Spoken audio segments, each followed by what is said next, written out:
Hi sir. Hello. అంటే మీకు తెలిసి అంటే వ్యాలంటైన్స్ డే అంటే ఏంటి? Valentine's Day February 14th. So ఈ వ్యాలంటైన్స్ డే అనేది 3rd centuryలో స్టార్ట్ అయిందనమాట. సో ఈ వ్యాలంటైన్స్ డే అనగానే మనకేం గుర్తొస్తుందంటే he is one of the priest in the 3rd century. ఈ వ్యాలంటైన్ అనే వ్యక్తి ప్రీస్ట్గా ఉండి చాలా కపుల్స్ని ఆయన జాయిన్ చేశాడనమాట. వాళ్ళకి పెళ్ళిళ్ళు చేయించేవాడంట. సో ఈ కారణంగా అప్పుడు కాలంలో రాజు ఇతన్ని జైల్లో వేశాడనమాట ఫిబ్రవరి 14th రోజు.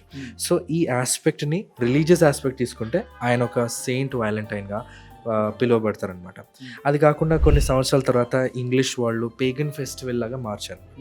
ఈ పోయెట్ జాఫ్రీ ఈయన ఏం చేశారంట, బర్డ్స్ మేటింగ్ సీజన్గా దీన్ని మార్చేశారనమాట. బర్డ్స్. సో మెల్లగా 18th century వచ్చేసరికి ఈ పలానా డే ఫిబ్రవరి 14th అనేటి వీళ్ళు ఎలా మార్చుకున్నారంటే ఫర్టిలిటీ ఫెస్టివల్, అంటే సంతానోత్పత్తి, ఫ్రూట్ఫుల్నెస్. దాని తర్వాత ఇంగ్లీష్ వాళ్ళు మెల్లగా దీన్ని 18th century తర్వాత మనకి ఎలా అనిపించిందంటే ఒకరికి లవ్ లెటర్ ఇవ్వడం కానీ, ఒకరికి ఫ్లవర్స్ ఇవ్వడం కానీ, కపుల్స్లో మనం లవ్ ఎలా వాళ్ళని ఎక్స్ప్రెస్ చేయాలో, ఇలా ఈ లవ్ అనేది జస్ట్ లవర్స్ మాత్రమే కాదు. సో ఈ లవ్ ఎక్స్ప్రెసింగ్ డే కాబట్టి అందరికీ లవ్ ఎక్స్ప్రెస్ చేయొచ్చు, మన పేరెంట్స్ కానీ, అక్వైంటెన్స్, రిలేటివ్స్.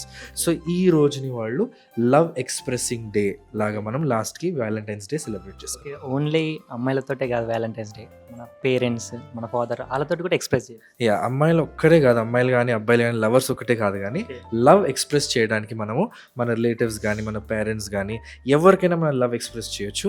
ఒక ఫ్లవర్ ఇవ్వడం కానీ, ఒక హ్యాండ్ రిటన్ లెటర్, ఇలా ఈ ద్వారా మనము లవ్ ఎక్స్ప్రెస్ చేయొచ్చు. Thank you so much sir. ఈ వీడియో చూసేవారు ఎవరైనా గుర్తుపెట్టుకోండి, వ్యాలంటైన్స్ డే అంటే ఓన్లీ లవర్స్కి అయితే, అమ్మాయిలకైతే అస్సలు కాదు, మన పేరెంట్స్ కానీ ఎవరికైనా లవ్ ఎక్స్ప్రెస్ చేయొచ్చు. Sir thank you so much sir.